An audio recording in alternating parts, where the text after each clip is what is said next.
Another guy I know that you're very proud of. You put it out on social media in the wake of WrestleMania. Is your longtime friend Sami Zayn, who had an unbelievable match at WrestleMania. Some people have said it may have stolen the show as far as people didn't have high expectations. This Bro, is Jackass. This is Johnny I Knoxville, was who's not a I was I was watching it from the box, from a uh-huh. box up at the arena at the stadium. Yeah. I was watching with Seth and Becky, and we had other people in there, Lita, Trish, some other people. We were all watching, and it was so good. It's the only match that we all kind of stopped just talking and just paid attention to, because we had, there were kids in there too, like, are there kids? But everybody just started, because it was unbelievable. And this is gonna sound really corny, but when Wee Man came out from under the ring and started beating the shit out of Sammy, oh my God. I got emotional at the reaction because it was so good. People were so happy, and I know how hard Sammy worked for all of it. Yes. He had to fight to get it on the show, and then he had to fight to make it good, because Johnny Knoxville is amazing. Yes. Wee Man, all those guys were incredible, but man, they're not wrestlers. He worked so hard to make that happen. Man, dude, he got body slammed by Wee Man.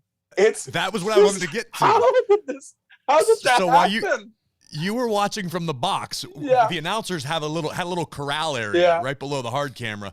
And I had a headset that I could listen to the commentary if I wanted. But during that match, I just stood up from the desk. Vic, you were there, I think. I was standing right behind you, time. and we looked at each other, and then we looked up, and the whole crowd went, and we were It was just unbelievable, man. I got to see Wee Man in the hotel bar that night after the show. And I walked up to him and introduced myself and said hello. And I told him, and I was being completely honest, after 2 days of WrestleMania, aside from Austin's glass breaking, I don't think that stadium was as loud as it was when Sammy was about to be body slammed by Wee Man.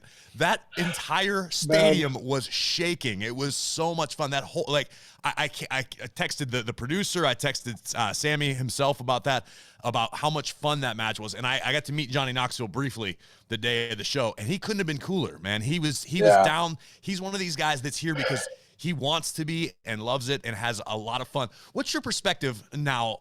Because I know you're a wrestler's wrestler. You paid your dues as much as anybody in the business.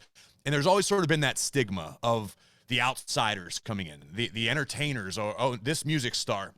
For a long time, that was a real hard pill for a lot of us to swallow, the wrestling purists. Has your perspective on that changed now that you've had a chance to interact and see this? Well, so I never had that outlook. Oh, yeah? I always welcome people from the outside coming in if they're cool. Okay. And, some of them aren't cool. And as far as I'm concerned, those guys can just go back to where they came from. We don't need you. Right. Yeah. But, man, like, the Jackass crew was unbelievable. Man, Logan Paul, people can say a lot about him, right? He's got this reputation. People have made their judgment on him, and a lot of them are not going to change their mind, and that's fine. Mm-hmm. But I've seen this guy firsthand come in with a great attitude, wanting to do good stuff. And, man, he works hard, and he gets it. Nobody can deny that. So, like, guys like that, man, so I did interviews before WrestleMania, and people were asking me, like, if there's a celebrity that would, like, who would you, if you could pick a celebrity to have a match with, like Sammy's doing this weekend, who would it be? And I remember, so he's my favorite actor, which is great. It's just happens to be a coincidence. But a few years ago, Matthew McConaughey came to a show, and he was backstage. Yes. And, I didn't get to meet him because there was a lineup of people waiting to talk to him. So I didn't get to see him. I would have loved to say hi, whatever. But then I remember not long after that, he talked about how he'd love to do something in WWE. Man, and to me, and I don't know him at all. But to me, he seems like a kind of guy who would be coming in to do it right and have a blast. You know what I mean? Like, people like that are, like I said, I'm assuming that's the mindset he have. People like that, to me, are welcome in our industry anytime. Well, I don't know if you know this, but we have this bad habit on this show of I was just going to say the same thing. Into existence. Well, what do you think I'm trying to do? Listen to me. I'm all about speaking things into existence. Let me tell you. You want to talk about speaking things into existence? Let me tell you how this match with Steve Austin at WrestleMania happened, okay? Okay. In 2005, I met him at an airport.